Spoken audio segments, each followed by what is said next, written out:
એક આઈટીઆઈ કરતો વિદ્યાર્થી પોતે આઈટીઆઈની કોલેજમાં જાય, ધોરણ 12 પછી એને આઈટીઆઈમાં એડમિશન લીધું.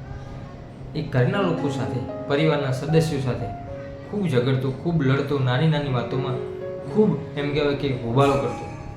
એના મા બાપને આ વસ્તુ ગમતી નહીં, છતાં પોતાનું બાળક છે શું કરે, થોડો સમય એને હેન્ડલ કરવાનો પ્રયત્ન કર્યો. પરંતુ જ્યારે પરિસ્થિતિ વણસી ગઈ, પરિસ્થિતિ અંધારો વળાંક લીધો, ત્યારે એને થયું કે હવે મારે આને કંઈક કરવું પડશે. ત્યારે એના મા બાપ એના આઈટીઆઈના શિક્ષકને ફરિયાદ કરે છે, કારણ કે એ શિક્ષક એને ખૂબ ગમતા એ વિદ્યાર્થીને, અને એ શિક્ષકની દરેક વસ્તુ, દરેક વાત કહ્યું એ માનતો.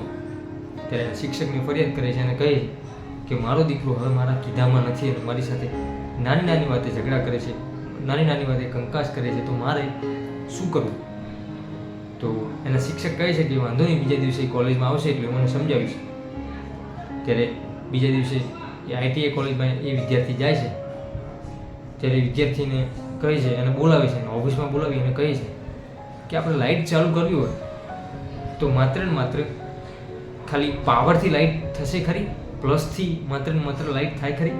વિદ્યાર્થી પોતે આઈટીઆઈનો વિદ્યાર્થી હોશિયાર હતો, પરંતુ સંગત ફેર એટલે એ ઘરે ઘર કંકાસ કરતો અને ખૂબ હેરાન કરતો. ત્યારે એ વિદ્યાર્થીએ કહ્યું કે માત્ર ને માત્ર પાવરથી તો લાઇટ શક્ય જ નથી, એના માટે અર્થિંગ જરૂરી છે. જો અર્થિંગ હશે અને પાવર હશે, બંને ભેગા હશે તો જ લાઇટ થશે.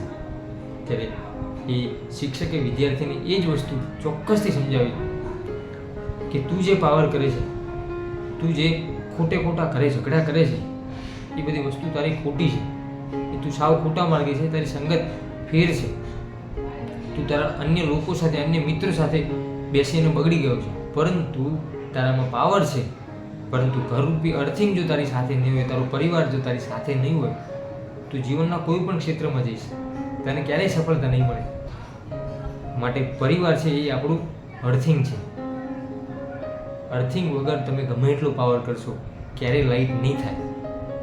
દોસ્તો, આ માત્ર એ વિદ્યાર્થીની વાત નથી, એવા ઘણા બધા વિદ્યાર્થી છે જે પોતે ખોટો ઘરે ઝઘડો કરે છે, નાની નાની વાતે હોબાળા કરે છે, પોતાના મા બાપની પરિસ્થિતિ જોતા નથી અને માત્ર ને માત્ર પોતાને જે જોઈએ એ જોઈએ, બસ પોતાની એક જીદ લઈ અને બેઠા છે. આ વિડીયો એવા વિદ્યાર્થી માટે છે કે તમે તમારા મા બાપને સમજો.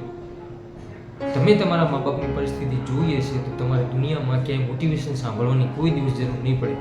એટલે આવો ખોટો જો પાવર જે વ્યક્તિ કરતા હોય એના માટે ચોક્કસથી કે તમે કંઈ પણ પાવર કરી લેશો, તમારો પરિવાર તમારી સાથે નહીં હોય, તમારા પરિવારનું અર્થિંગ તમારી સાથે નહીં હોય, તો કોઈ પણ ક્ષેત્રમાં તમે ક્યારેય અજવાળા નહીં પાથરી શકો. માટે સફળતા મેળવવા માટે આપણો પરિવાર આપણી સાથે જોઈશે, આપણું ઘર આપણી સાથે જોઈશે, આપણા ભાઈઓ આપણી સાથે જોઈશે. જો એ સાથે નહીં હોય તો જીવનના કોઈ પણ ક્ષેત્રમાં જશો, આપણે જીવનમાં અંધારું જ રહેશે. દોસ્તો, આ વાત જો તમને સાચી અને સારી લાગી હોય તો વિડીયોને લાઇક કરજો, ચેનલ પર ન હોય તો ચેનલને સબસ્ક્રાઈબ કરજો, અને આવા જ બીજા સરસ મજાના વિડીયો જોવા માટે આપણી યુટ્યુબ ચેનલ હું અને મારી વાતોને સબસ્ક્રાઈબ ચોક્કસથી કરજો. ફરીથી મળીશું એક નવા જ વિડીયો સાથે, એક નવા જ અંદાજમાં. ત્યાં સુધી દરેક દોસ્તો, દરેક મિત્રને જય માતા.